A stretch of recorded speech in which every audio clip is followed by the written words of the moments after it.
उमज्ञानतिमिरान्धस्य ज्ञानाञ्जनशलाकया चक्षुरुन्मीलितं येन तस्मै श्रीगुरवे नमः। नमो ॐ विष्णुपादाय कृष्णप्रेष्ठाय भूतले श्रीमते भक्तिवेदान्तस्वामिन्निति नामिने।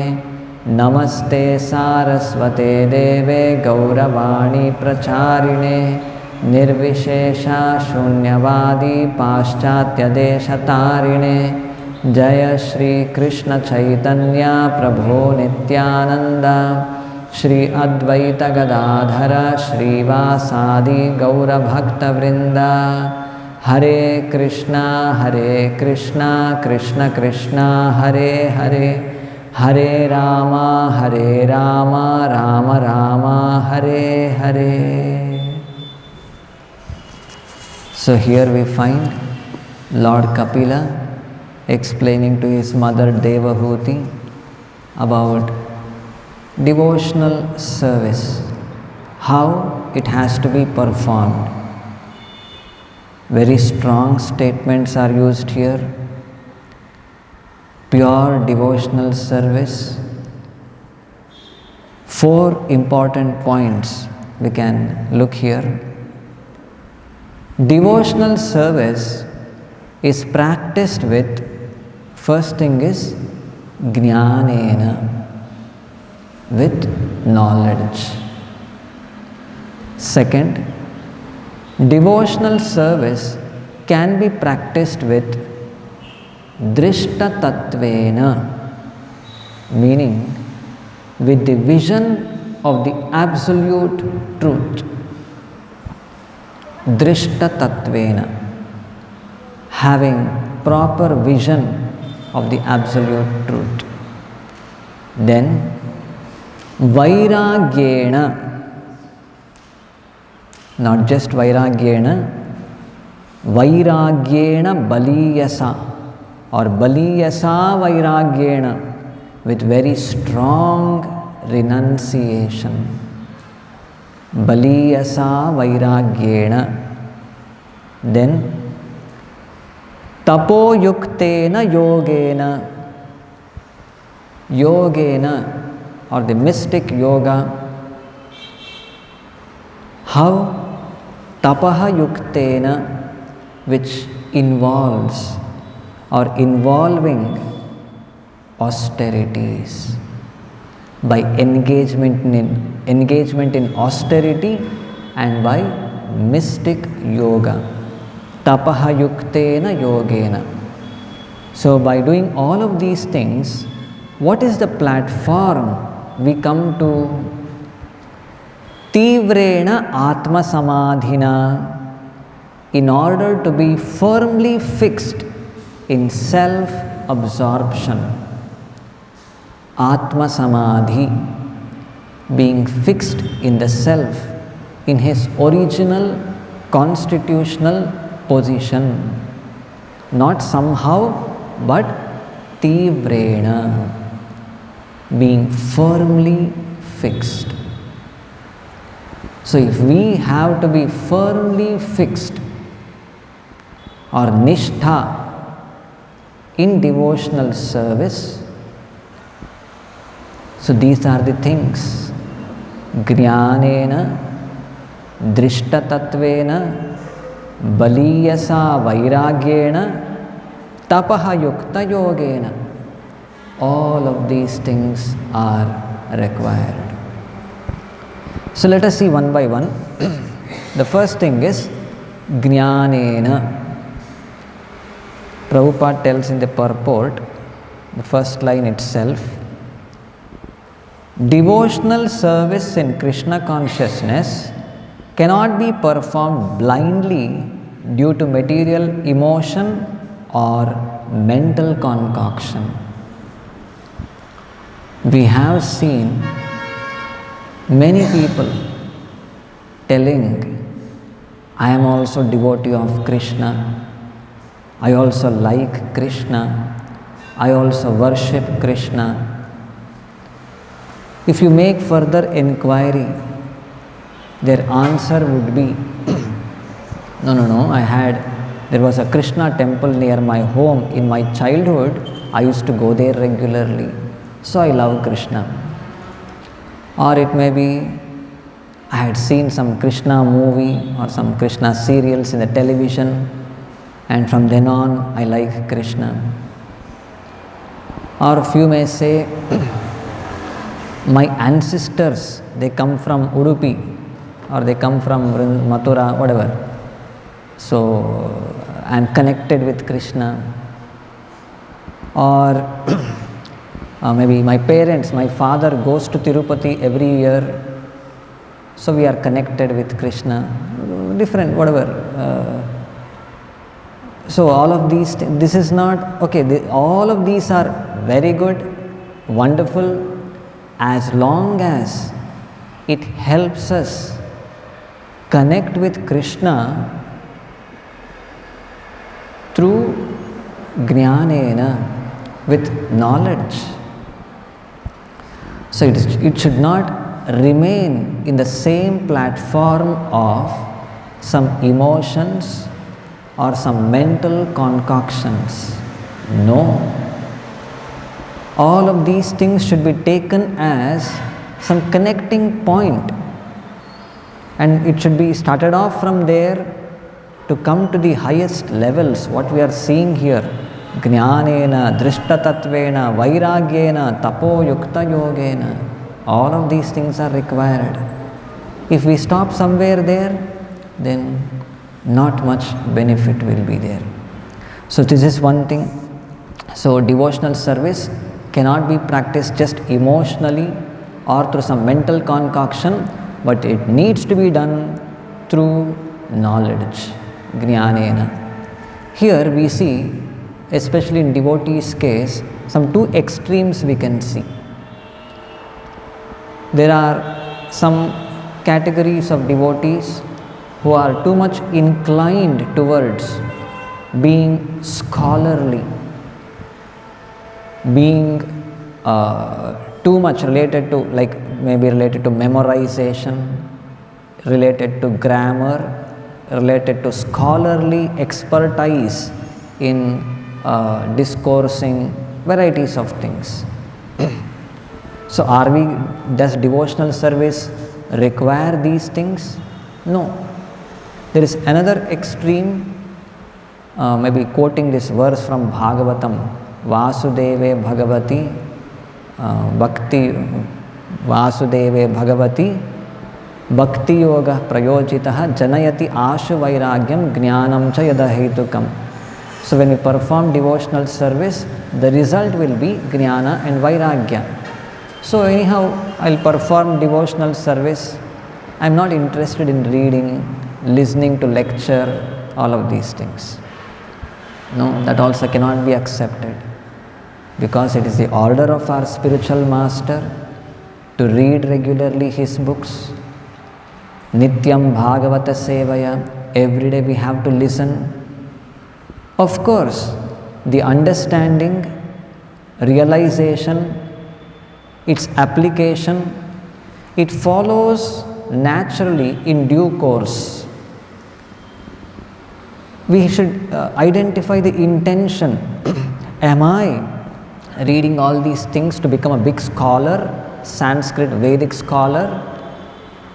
No, that shouldn't be. Or am I rejecting all these things, giving some arguments of whatever devotional service is sufficient, not required to read? These are not accepted. It is the order of the spiritual master. In many places, Prabhupada tells we have to read. So he chastises few devotees. They had gone for book distribution and they came back very enthusiastically, declaring their scores. And Prabhupada asked them, do you read my books? Devotee, no, Prabhupada. Do you think your spiritual master will just keep writing books and I will go and sell the books? No, you have to read. So various such instructions in varieties of different places to different devotees Prabhupada has given. We have to read. And if we see say all of our role models, our previous acharyas, beginning from the 6 Goswamis of Vrindavana, they were all highly learned, well read. Sanatana Goswami, even materially also, was so intelligent, so big scholar. He knew at that time itself Urdu, Persian, Arabic, Sanskrit, Bengali, and all of these things he was very expert. And we have heard how he applied for sick leave with the Nawab, and he engaged some 10 Brahmanas, and in that assembly he sat daily. He spent his time in studying Srimad Bhagavatam scrutinizingly. Likewise, we have heard of Raghunatha Dasa Goswami, who heard through Balarama Acharya, one of the disciples of Haridas Thakur, and then Raghunatha Bhatta Goswami. It is said how he used to recite Bhagavatam verses, every verse in 3 different melodious tunes, and Chaitanya Mahaprabhu was very happy, very inclined to hear Bhagavatam being recited by Raghunatha Bhatta Goswami. And Jiva Goswami, a very big scholar. Likewise, in the entire parampara we see maybe Narottam Das Thakur, Vishwanath Chakravarti Thakur, Baladeva Vidya Bhushana, Bhakti Vinod Thakur, Bhakti Siddhanta Saraswati Thakur, all are great scholars in Bhagavad Gita, Bhagavatam, well read. In fact, Gaur Kishore Das Babaji, whom we say, who was not very learned, he used to find difficulty in writing his own name, and we have heard how renounced he was. What were his possessions? Only the neck beads, tulsi beads, what he was wearing, the chanting beads, what he had, and the clothes also. It was actually he had whatever they come, dead bodies, they'll wrap and bring there for burning near the Ganges. He used to collect the whatever leftover clothes from there for his wearing, and some broken earthen pot he had for carrying water.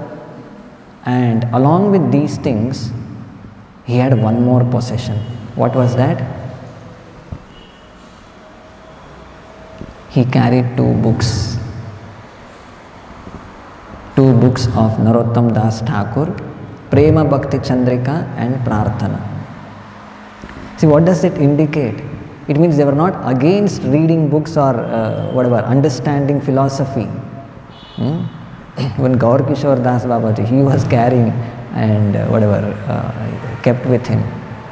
So, the conclusion is, devotional service can be practiced in knowledge, jnanena.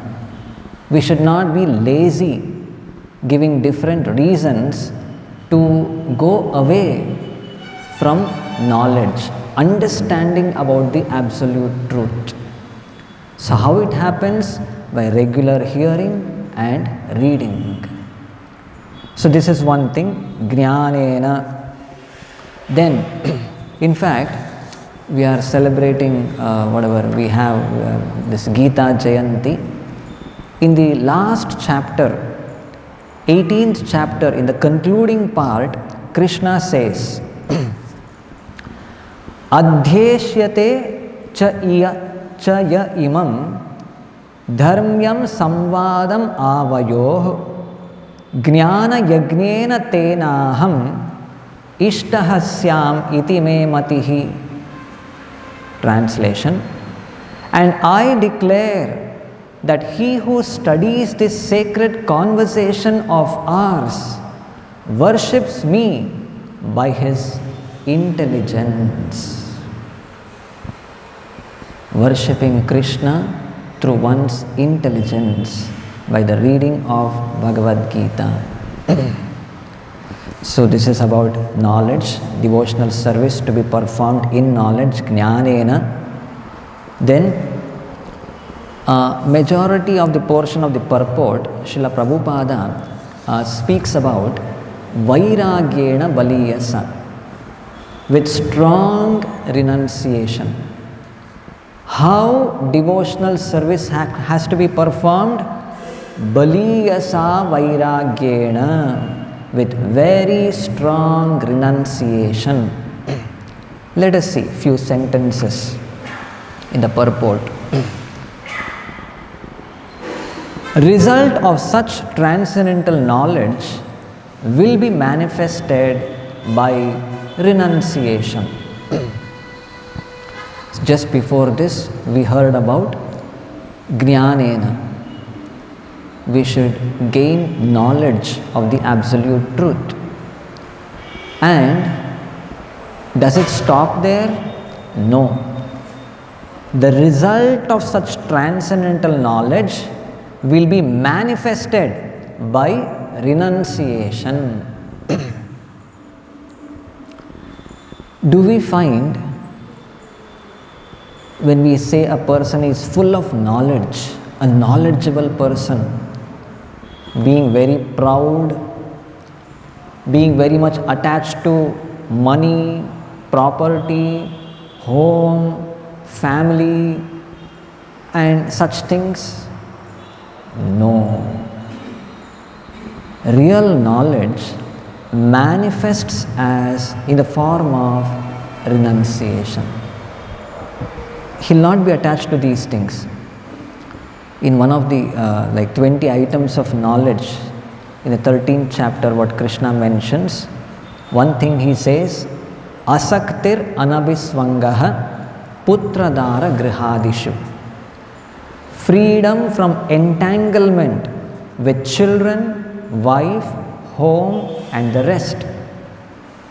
Being detached.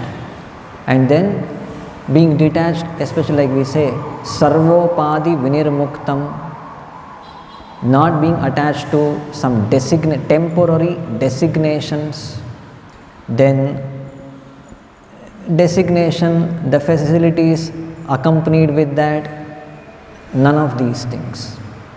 A devotee is renounced. Devotional service has to be practiced with strong renunciation.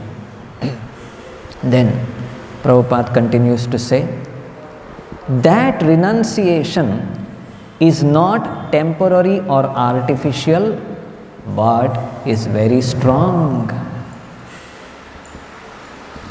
The renunciation, what is being expected here, is not temporary, is not artificial.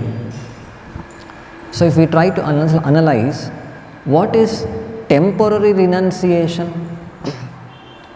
one word we use for that, temporary.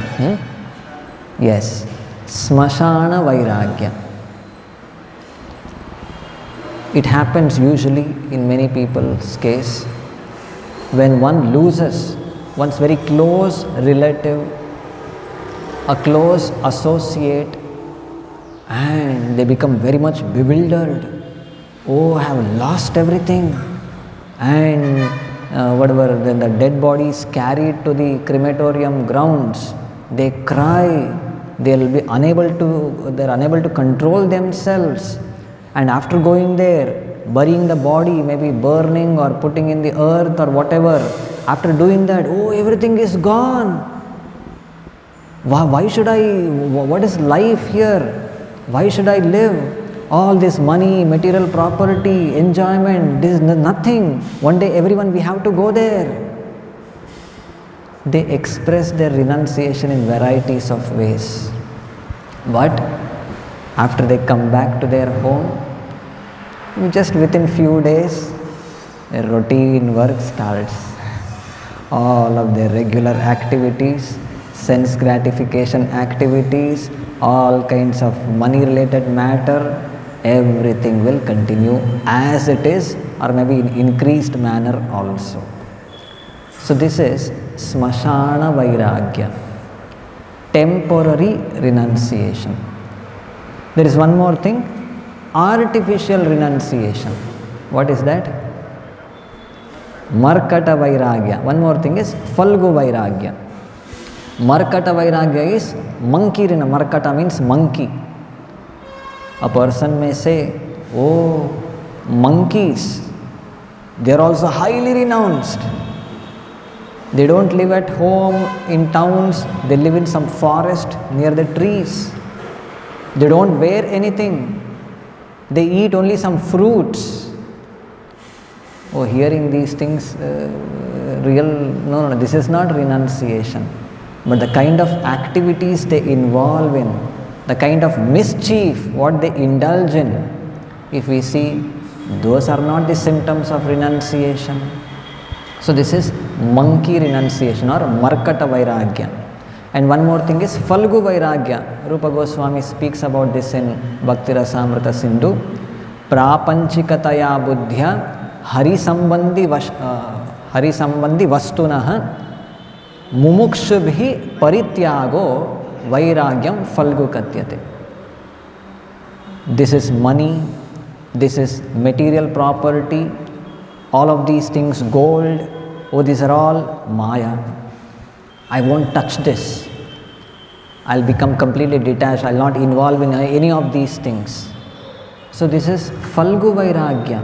Not understanding that everything belongs to the Supreme Lord. Isha Vasyam Idam Sarvam. And everything has to be utilized in His service. Understanding who the real proprietor is. So if we don't do this, then it is Falgu Vairagya. In the name of renunciation, not ready to be in touch with these things. This is Falgu Vairagya. So what Vairagya is required? What is real Vairagya then? Real Vairagya is Anasaktasya Vishayan Yatarham Upayunjataha Nirbandha Krishna Sambandhe Yuktam Vairagyam Uchyate. Yukta Vairagya or real Vairagya, real renunciation is that understanding that everything belongs to the Supreme Lord. Anasaktasya Vishayan, personally not being attached to any matter, any facilities, any sense objects. All of these things belongs to the Supreme Lord. Use it in the service of the Supreme Lord. And whatever is required for one's maintenance, accept it as the prasadam or the remnants what comes from the Supreme Lord. This is real Vairagya. Then, so this is what Prabhupada says, the renunciation is not temporary or artificial but is very strong. Then he continues to say, it is said that development of Krishna consciousness is exhibited by proportionate material detachment or Vairagya. Development of Krishna consciousness, how does it exhibit itself? Proportionate material detachment.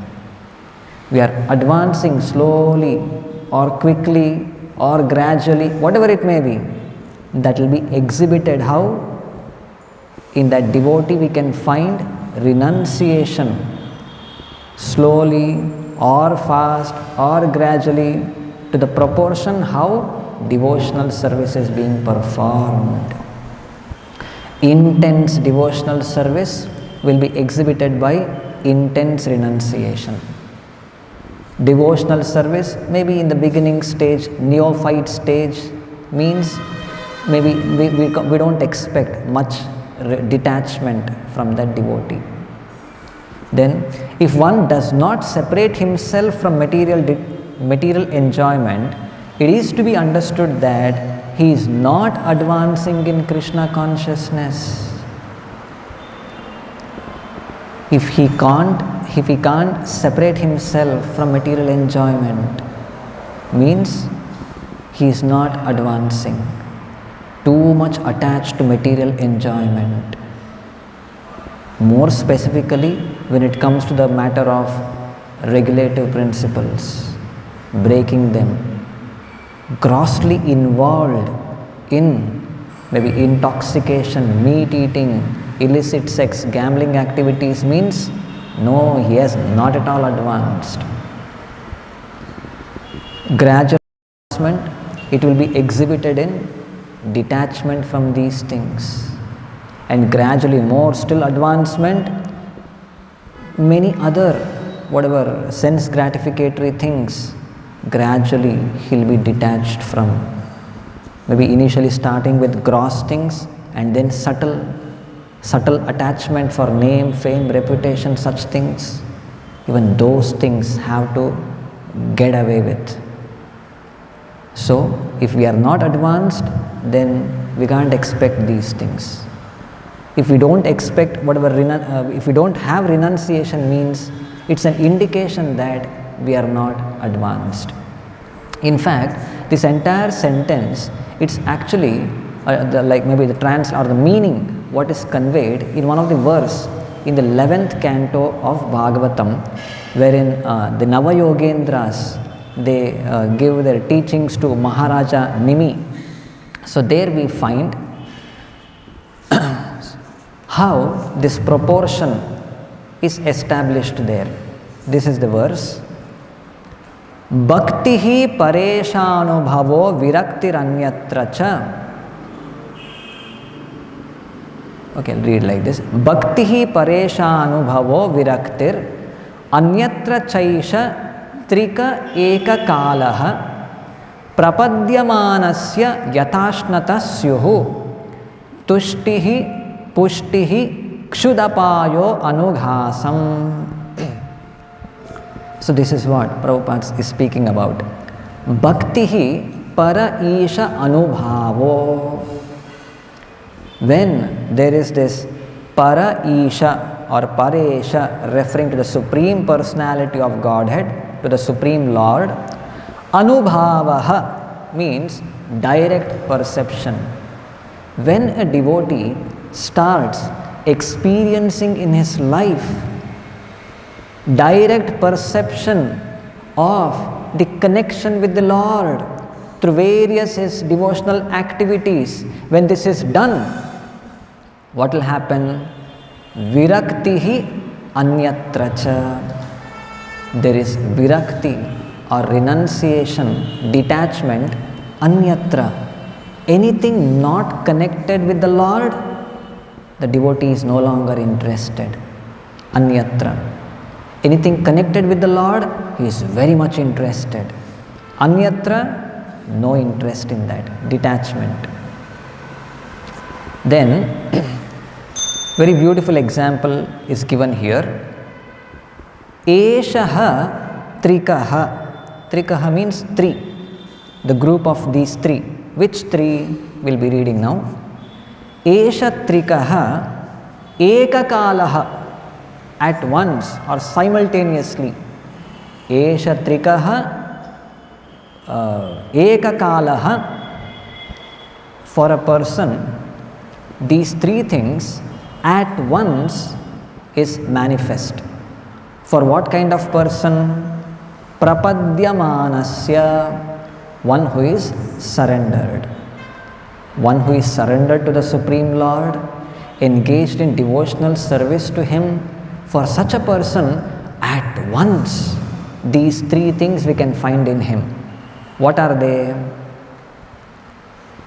Tushtihi, Pushtihi, Kshut Apayaha. These are the three things.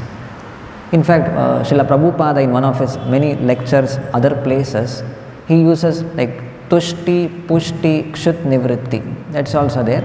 Some other places it is being quoted. Here in this verse we find Tushtihi, Pushtihi. Tushti means satisfaction.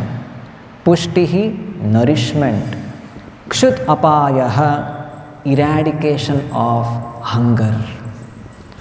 How it happens? Anughasam.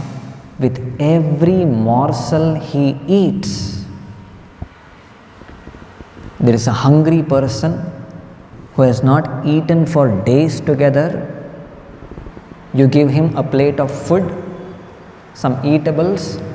With every morsel he eats, with every maybe gulp of water he drinks, more and more, Tushti, Pushti, Kshut Apaya.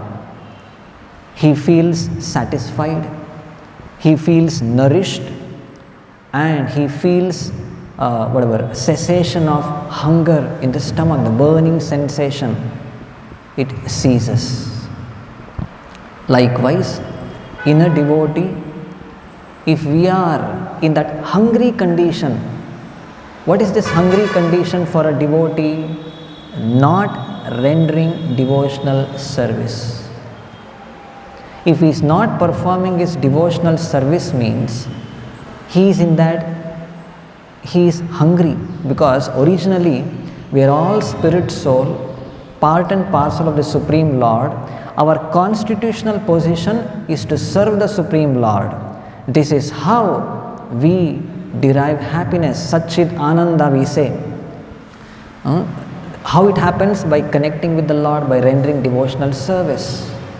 If we are not doing this, means we are not taking our food. We are in hunger. And how this hunger, a hungry person, what he will do? If he is not given some proper food, he will be ready to eat anything and everything, whatever he gets. Some stale food, abominable food, unhealthy food, whatever he gets, he'll eat it. Because he is hungry, he is unable to control his hunger. He doesn't have fresh food to eat. He eats something nonsense. Exactly the same way, living entities having been sent to this material world in this fallen condition, completely being entrapped in the modes of material nature, completely forgetfulness of the Supreme Lord, forgetfulness of rendering devotional service. He is searching for happiness, he is in hunger, but real food, devotional service is not there. What is he doing? Where is he? What is he doing?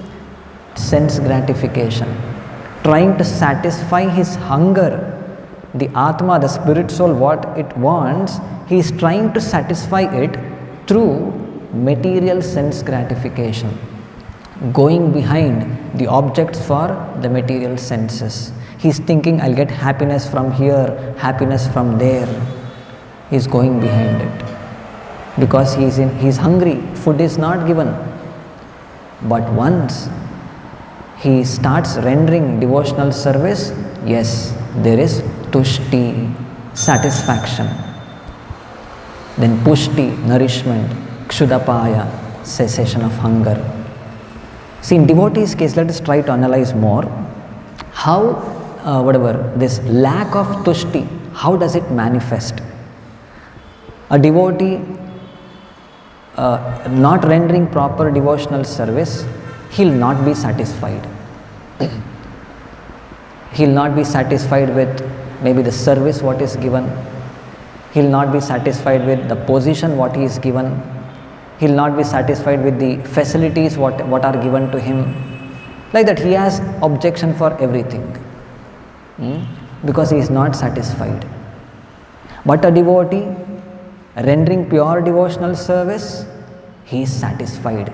Yadricha lava santushto.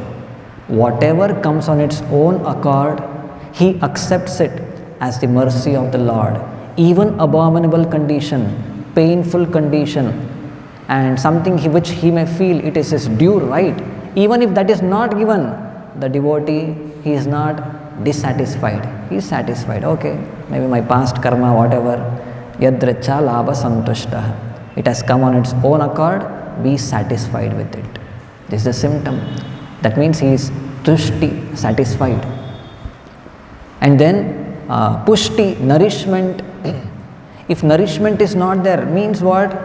Like a person who is hungry, who has not eaten from days together, he'll be very weak, no energy.